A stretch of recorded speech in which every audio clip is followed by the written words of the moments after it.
Vinde a mim, todos os que estáis cansados e oprimidos, e eu vos aliviarei.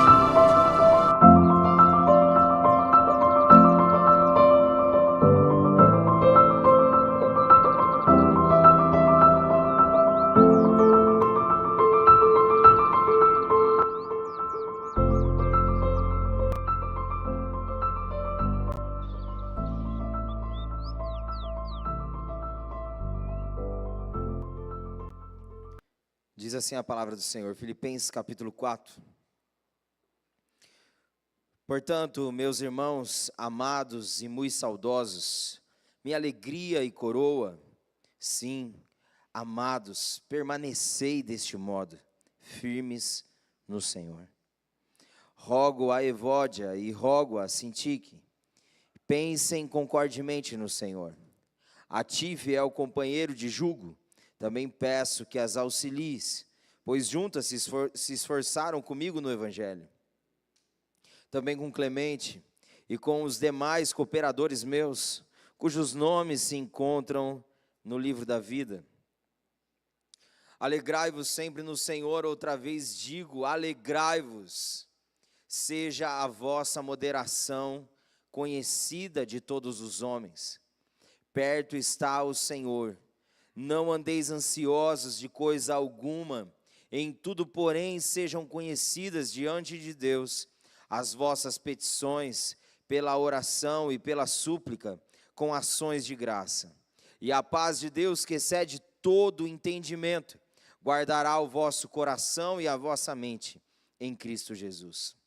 Finalmente, irmãos, tudo que é verdadeiro, tudo que é respeitável, tudo que é justo, tudo que é de boa fama, se alguma virtude há e se algum louvor existe, seja isso que ocupe o vosso pensamento. O que também aprendestes e recebestes e ouvistes e vistes em mim, isso praticai, e o Deus da paz será convosco.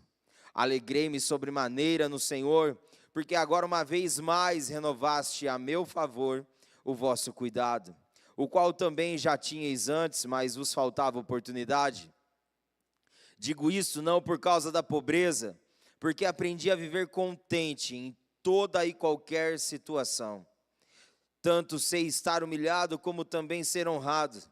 De tudo e em todas as circunstâncias já tenho experiência, tanto de fartura como de fome, assim de abundância como de escassez.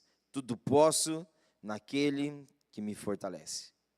Até aqui. Pai, obrigado. Obrigado pela tua palavra. Obrigado porque ela é viva.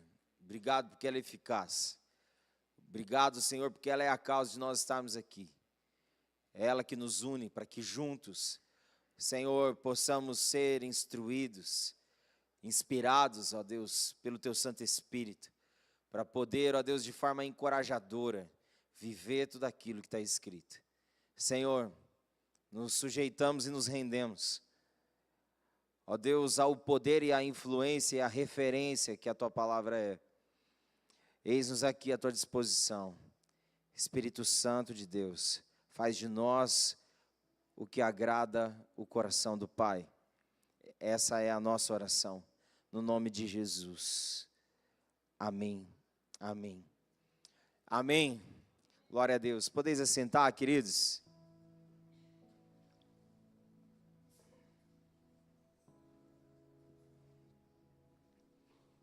Glória a Deus. Buscando o coração do Senhor, Ele trouxe essa palavra para junto nós impartirmos nessa noite. Dando continuidade então à série que se iniciou no domingo, enchendo o tanque e renovando a paixão. Essa série traz consigo a reflexão de pararmos esse mês e avaliarmos e nos ajustarmos para que possamos vencer o esgotamento. Uma das coisas que nós temos visto na nossa vida e ao redor de nós são pessoas esgotadas, pessoas que estão andando com o tanque vazio e que carecem parar para uma revisão, que carecem parar para encher o tanque, para que então possa renovar a perspectiva com paixão de prosseguir. Muitos nos dias de hoje perderam o brilho nos olhos de prosseguir, de avançar. Muitos estão no modo vegetativo. Parece que já não vê mais nada, já não ouve mais nada, já não pensa mais nada, não sente mais nada. Vivemos um tempo onde as pessoas estão muitas vezes cheias de nada. Isso tem adoecido muito a humanidade.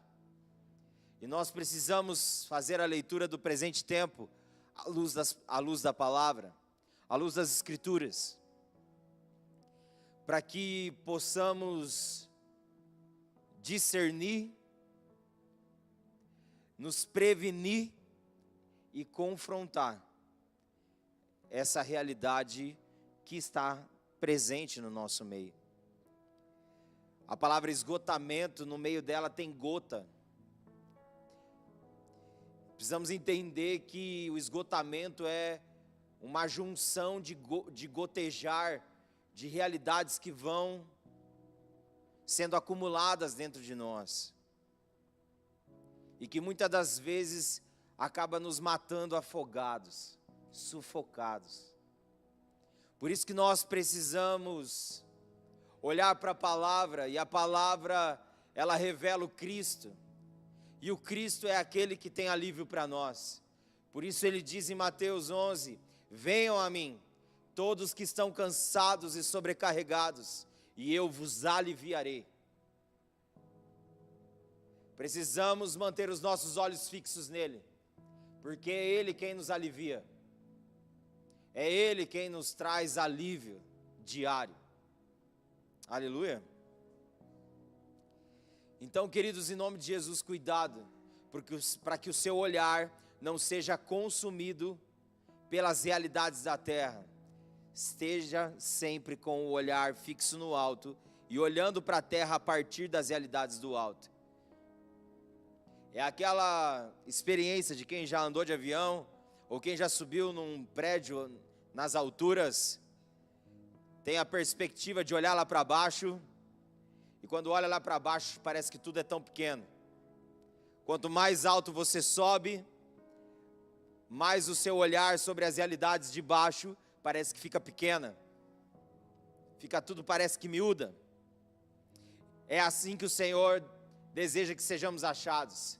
Sempre nas alturas da vontade de Deus. Sempre nas alturas aconchegado nele.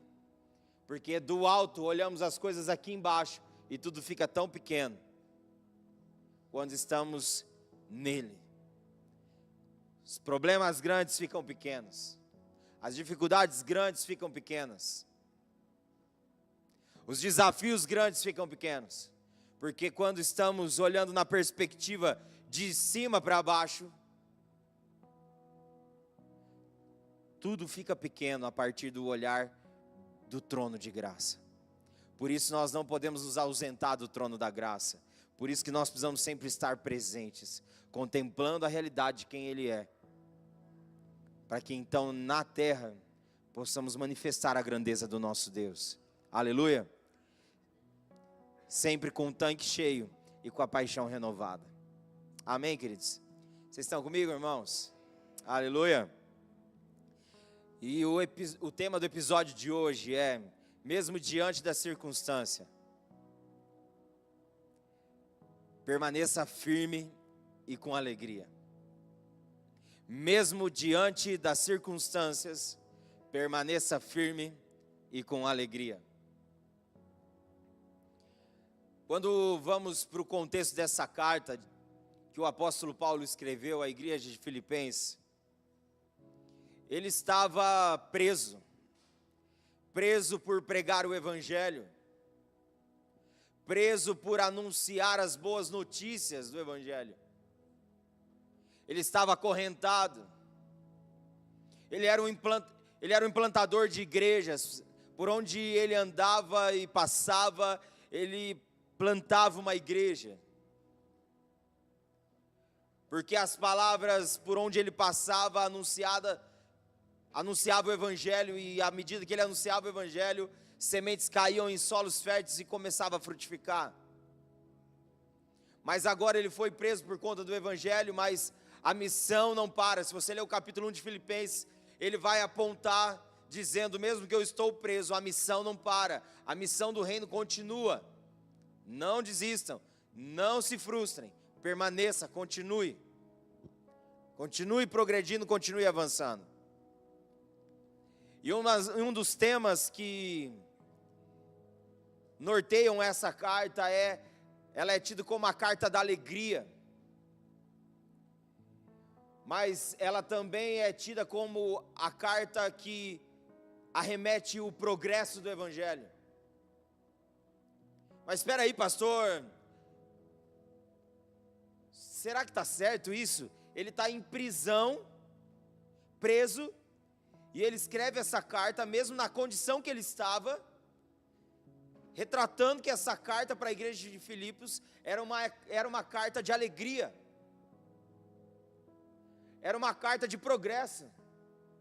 Como alguém preso, como alguém encarcerado, pode ter inspiração e força para inspirar outros, mesmo diante daquela masmorra, mesmo diante daquele lugar fético, mesmo diante daquele lugar com condições totalmente precárias, ele estando ali preso injustamente, e ele escreve uma carta para a igreja que ele plantou em Filipos, dizendo como a carta da alegria. Porque Paulo, ele entendeu consigo, na sua caminhada e jornada de cristianismo, que a vida dele não era preciosa para ele, mas o evangelho de Cristo era precioso. Ele estava acorrentado, mas o evangelho não estava. Ele tinha consigo que o evangelho precisava continuar progredindo. E ele encoraja que as prisões e dificuldades dele estavam cooperando para o progresso do evangelho. E ele estava dizendo para aquela igreja: se alegre. Se alegre no Senhor. Você vai ver várias vezes ele dizendo para aquela igreja: se alegrem. Porque ele entendeu que a alegria do Senhor é a nossa força. E a alegria que o Senhor dá, ela não é medida pelas circunstâncias que passamos.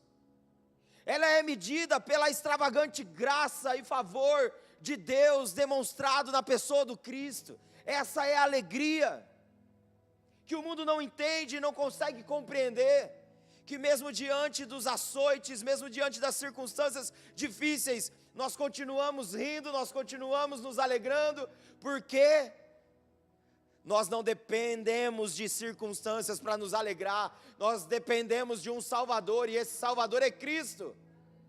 Aleluia! Então fala para a pessoa que está do seu lado, fala assim: a sua alegria não é medida pelas circunstâncias. Fala assim: mas pela certeza de quem Cristo é. Aleluia! E ele encoraja aquela igreja a permanecer firme com alegria. E a primeira parte do capítulo 4, nós vemos ele dizendo: eu rogo-vos, meus amados irmãos e muito saudosos, que vocês permaneçam deste modo, firmes no Senhor.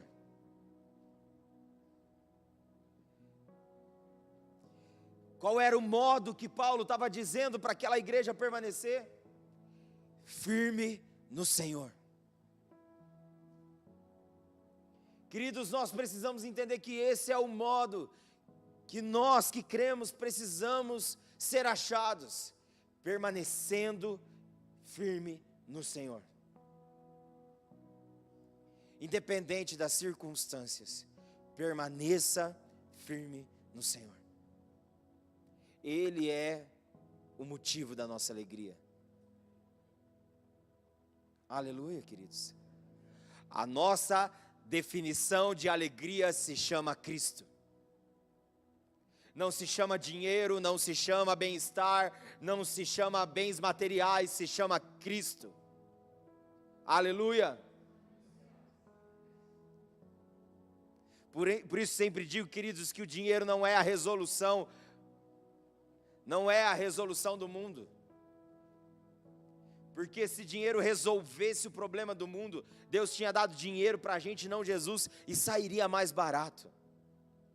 A nossa definição de alegria não está nas coisas, está no Cristo. Aleluia! Então nós precisamos estar nesse lugar, permanentes, firmes no Senhor. Esse é o modo que aqueles que creem precisam ser achados. E aí então Paulo começa a pontuar e ajustar algumas coisas, também por meio dessa carta, para poder então, agora, fazer com que naquela igreja nada fique solto, batendo biela, sabe, queridos, quando tem uma peça no carro batendo biela, que incomoda aquele negócio, fica blá, blá, blá, você fica inquieto, quando você não consegue resolver. Paulo estava inquieto com algumas coisas que estavam batendo biela naquela igreja. Então ele começa a dizer que a situação ali naquela igreja era o problema entre duas mulheres. Uma chamada Evódia, a outra chamada Sintique.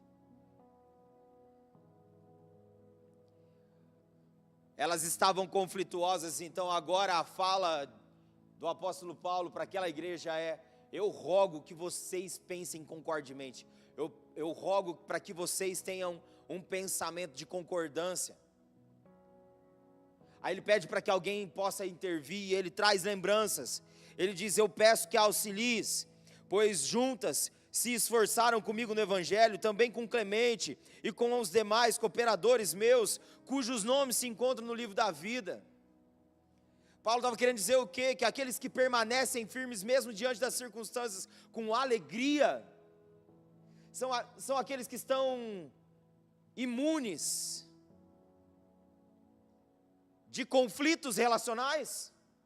Não. Aquela igreja era uma igreja que estava sendo encorajada e exortada ao mesmo tempo a permanecer firme no Senhor.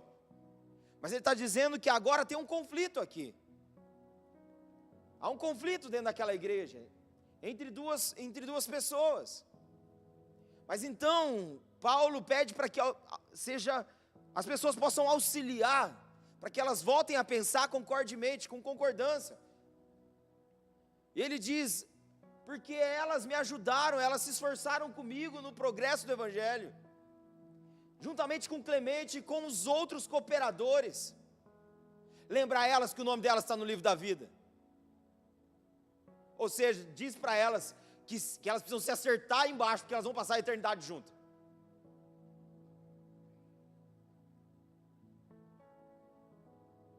Paulo está falando assim: se alinha aí, porque vocês vão passar a eternidade junto. Ele estava querendo trazer destaque, dizendo: vocês já se uniram com os cooperadores, vocês esforçaram-se no progresso do Evangelho comigo. Lembra elas disso, auxilia elas, por favor. Ou seja, o tanque delas parece que esvaziou, enche o tanque delas, renove a paixão delas, faz elas lembrarem daquilo que dá esperança. Fala para elas parar de ficar se prendendo aos pormenores. Fala para elas que a missão do reino continua.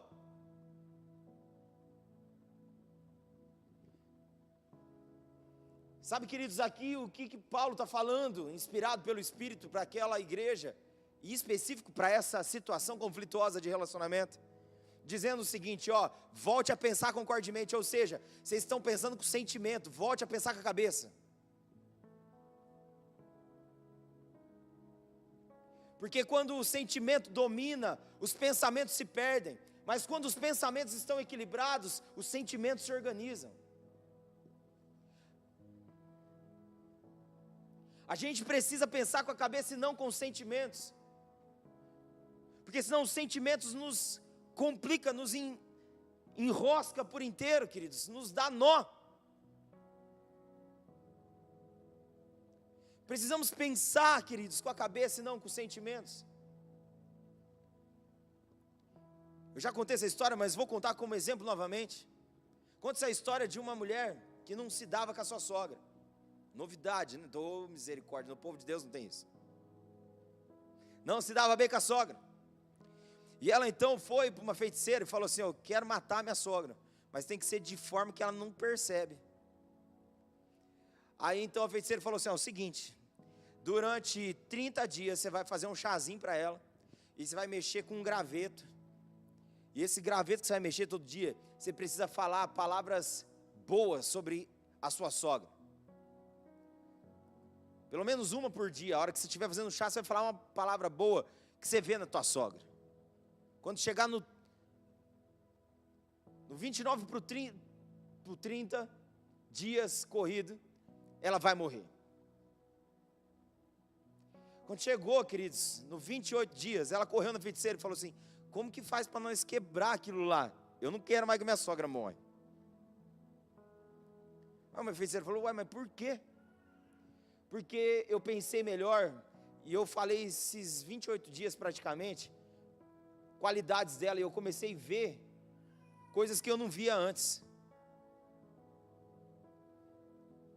Moral da história, queridos, ela parou de pensar com o sentimento, ela começou a pensar com a cabeça, e ela começou a ver aquilo que ela não via. Sabe, queridos, os nossos relacionamentos, eles não estão, queridos, imunes no sentido de nós não termos conflitos, mas o nosso amor em Deus precisa ser maior do que as nossas decepções. O nosso amor em Deus precisa ser maior do que as nossas decepções. Porque a Bíblia diz que se eu não amo meu irmão a quem eu vejo, como eu vou amar a Deus a quem não vejo? A Bíblia diz que quando eu não amo meu irmão, eu acabo me tornando um assassino. Então, queridos, nós precisamos entender que a mentalidade do reino é eu amar, independente das circunstâncias, é eu permanecer firme na minha postura de amor, independente do outro. Aleluia. Sabe, queridos, nós precisamos entender que pessoas ferem, pessoas curam. Precisamos entender que é ferro com ferro que se afia. Você quer ser alguém afiado em Deus, se prepare para ser então conflituado com pessoas, porque as pessoas vão se conflituar com você para poder te afiar mais ainda. Queridos, nós vamos entender que o processo de desenvolvimento da salvação em nós, do caráter de Cristo dentro de nós, não é mágica, é processual. Não é assim do dia para a noite. Começa, mas vai tendo progresso até a volta de Cristo. Aleluia. Pessoas vão te decepcionar, mas lembre-se, pense concordemente, pense com aquilo que gera concordância em vocês. Qual que é o pensamento que gera concordância? Jesus, ele veio, morreu, ressuscitou e voltará para buscar a sua igreja, e nós precisamos anunciar essa boa notícia para o maior número de pessoas. Então nós não temos tempo para perder com ressentimento, quando a gente pensa que ele nos ama. Aleluia. É isso que nós vamos entender, queridos, que os nossos relacionamentos vão ter conflitos, mas nós vamos entender que o amor com que ele nos amou também precisa estar em nós para amar o outro. E esse amor que ele nos amou é um amor que muitas vezes é injusto e que nós não merecemos, mas ele deu, não deu? Ele amou, não amou? A gente precisa fazer o mesmo. Aleluia. O pensamento que nos une é o pensamento do Cristo, e o pensamento do Cristo é a vontade de Deus. Amém? Glória a Deus. Então vá para o seu lado. Eu sei que eu não sou fácil, fala, Bravo. Fala, pode falar, fala, eu sei que eu não sou fácil. Fala assim, mas permanece firme. Falei com alegria ainda. Me amando. Aleluia. Glória a Deus, queridos. Aleluia. Fala para ela assim, lembra que meu nome está no livro da vida, o seu também está? Fala assim, me aguenta aqui, porque nós vamos passar a eternidade junto. Aleluia. Aleluia. Então, Paulo continua. Ele diz novamente, alegrai-vos no Senhor, outra vez vos digo, alegrai-vos. E aí ele diz, seja a vossa moderação conhecida diante de todos os homens, porque perto está o Senhor. Aí ele diz, não andeis ansiosos por coisa alguma, antes seja conhecida diante de Deus as vossas orações, com petições e súplicas e ações de graça, para que então a paz de Deus que excede entendimento, guarde a sua mente e o seu coração em Cristo Jesus. Olha o esqueleto dessa parte. Olha a estrutura dessa parte do texto. Fala sobre uma alegria que é permanente sempre no Senhor. Fala de uma moderação conhecida diante dos homens. Ou seja, as pessoas vão ver que você é uma pessoa equilibrada. Se a alegria do Senhor realmente ela é permanente em você, elas vão ver que você é uma pessoa equilibrada e moderada, e não desequilibrada.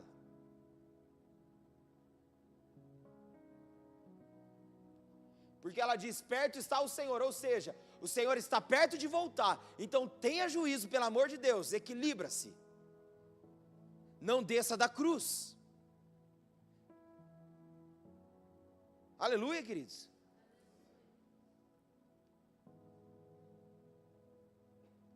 Porque, irmãos, dura coisa é e triste coisa é. Às vezes ouvir relatos de pessoas que se dizem crentes. E eu sou obrigado a ouvir ainda de alguns pastores ainda. Relatos de alguns pastores.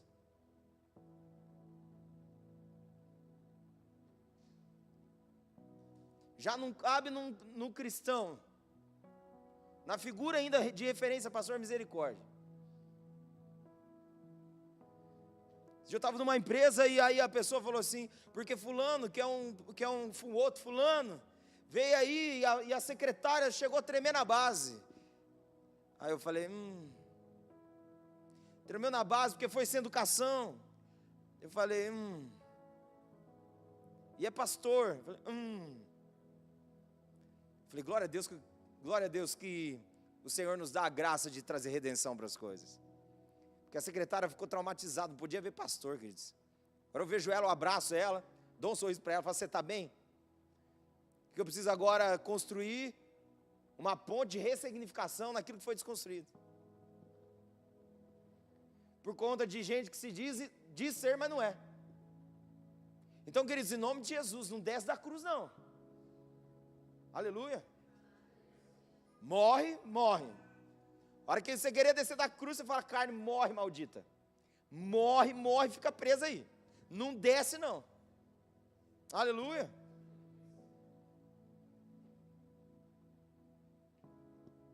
Porque precisamos ser cristãos benditos e não malditos. Aleluia. O cristão maldito e o cristão bendito. As pessoas precisam falar bem.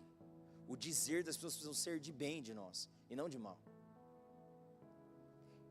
Aleluia, queridos. Essa é a diferença dos malditos e dos benditos. Aleluia. Se é alguém maldito ou bendito, o que estão dizendo sobre você? Fala para os seus lados, eu creio que é bendito. Aleluia. E Paulo fala assim, não andem ansiosos por coisa alguma. Ou seja, ele está falando de um andar.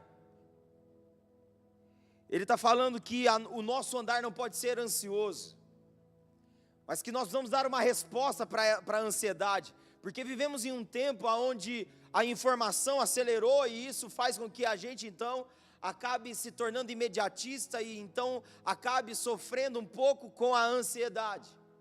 Mas ele nos ensina como igreja dar uma resposta para a ansiedade. Ele diz, não andes ansiosos por coisa alguma, antes porém, sejam conhecidas diante de Deus as vossas orações, com petições, súplicas e ações de graça. Ou seja, queridos, nós precisamos entender que a ansiedade ela precisa ser combatida com a vida de oração. Com a vida de oração. Ele diz sobre alegrar-se sempre no Senhor, sobre ter uma vida equilibrada, porque perto está o Senhor, e ele fala, não ande ansiosos, antes sejam conhecidos diante de Deus as suas orações. Aí ele fala então que para confrontarmos as realidades de ansiedades da presente era, precisamos zelar de uma vida de oração. Como está a sua vida de oração?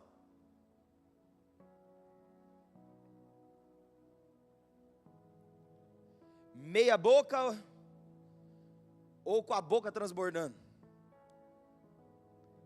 Como está a nossa vida de oração?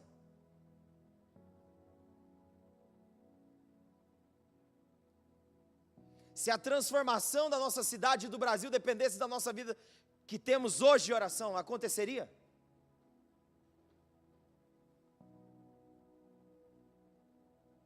Queridos, nós precisamos ter zelo pelo nosso lugar de oração.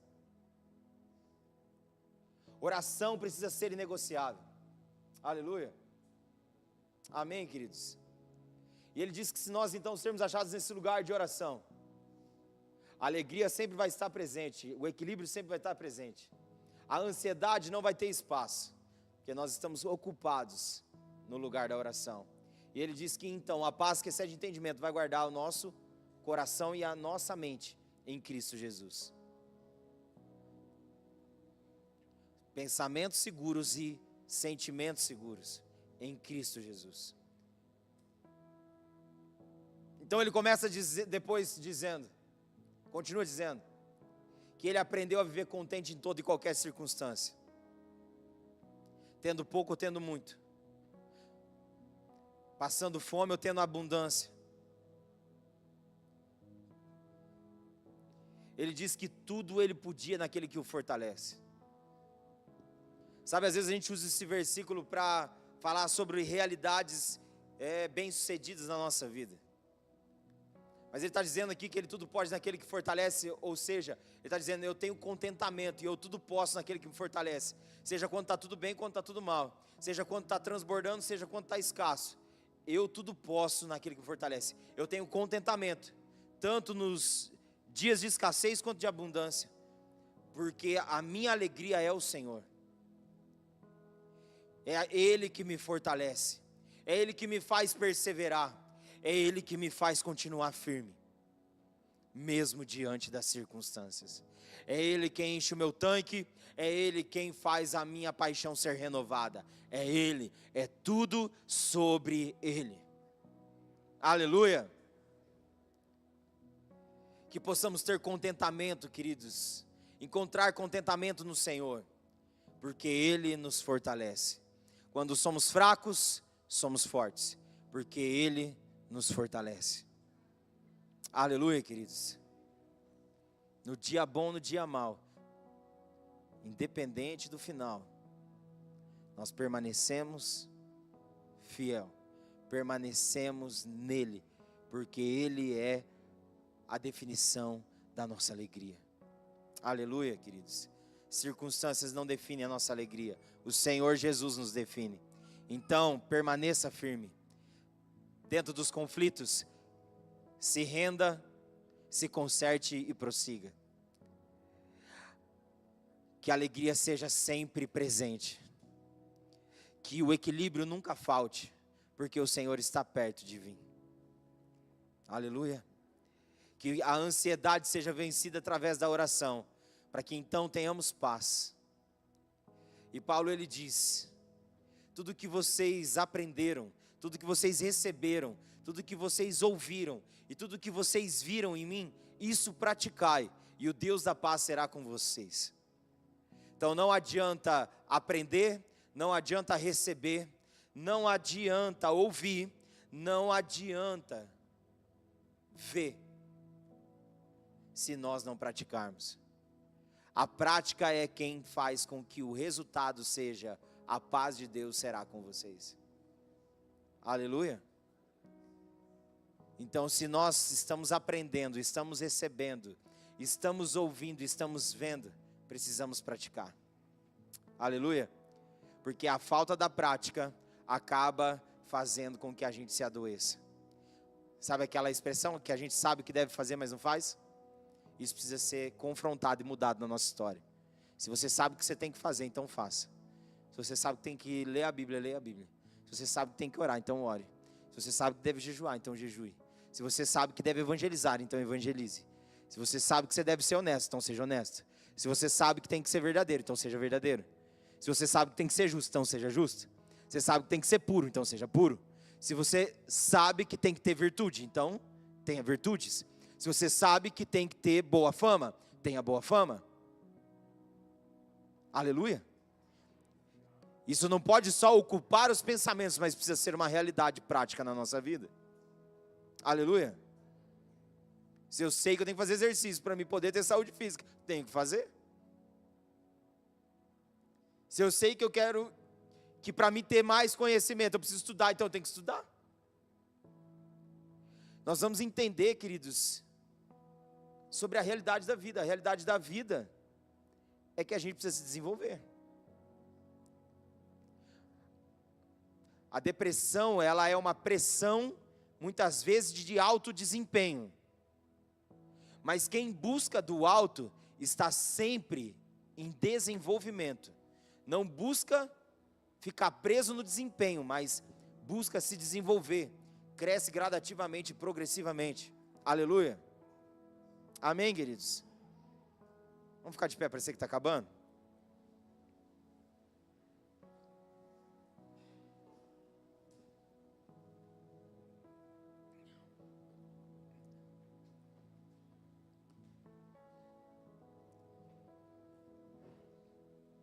Paulo estava preso, mas mesmo diante de toda a circunstância, ele permaneceu firme e com alegria, servindo a missão do reino. Quais são os motivos muitas vezes que a gente tem sido tentado a desistir?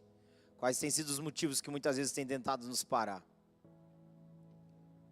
Queridos, em nome de Jesus, não dê desculpas para a sua circunstância. Dê Jesus. Aleluia. Não dê desculpas para a sua circunstância. Dê respostas. E a resposta é Jesus. Aleluia. Feche seus olhos. Abra o seu coração para o Senhor. O que muitas vezes tem te afligido e tem te feito perder a firmeza, tem te feito vacilar. Coloque diante do altar do Senhor nessa noite. Quais são os conflitos que você precisa resolver? Resolva.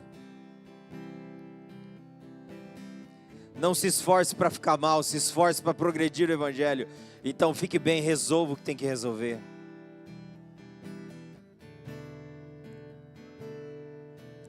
Seja tomado de uma alegria que não depende de momento, mas que é definitiva, que é a alegria que o Senhor nos dá através da salvação. Seja alguém equilibrado, porque perto está o Senhor. Seja alguém que dá uma resposta para a ansiedade, vivendo uma vida de oração. Seja alguém que tenha os pensamentos ocupados por aquilo que é puro, justo, verdadeiro, boa fama, de virtude, que tenha louvor. Seja isso que ocupe os seus pensamentos. Tudo que você tem aprendido, tudo que você tem recebido, tudo que você tem ouvido, tudo que você tem visto, pratique, porque o Deus da paz será contigo. As circunstâncias parecem não estar gerando motivos de contentamento, mas saiba de uma coisa: o Senhor é o teu contentamento, e tudo você pode nele, porque é Ele que te fortalece. Ah, Senhor, eis-nos aqui, precisamos de Ti. Dependemos de Ti, Senhor.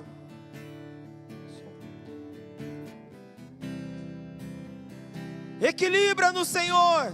Renova a nossa alegria. Renova a nossa vida de oração. Enche os nossos pensamentos dos Teus pensamentos. Ah, Senhor. Eis-nos aqui. Eis-nos aqui, Senhor. Rendidos diante de Ti. Santo, santo é o Teu nome, Rei da glória e dos nossos corações. Que assim o seja. Independente das circunstâncias, queremos permanecer firmes e alegres no Senhor, em nome de Jesus. Aleluia. Estende suas mãos. Que a graça de Cristo Jesus, o Senhor e Salvador, o amor de Deus, o nosso Pai, o nosso Abba Pai, a comunhão, os dons, as virtudes do Espírito, seja sobre todo aquele que crê, hoje e sempre. Quem crê diz amém. Amém. Vamos aplaudir o Senhor. Glória a Deus. Aleluia.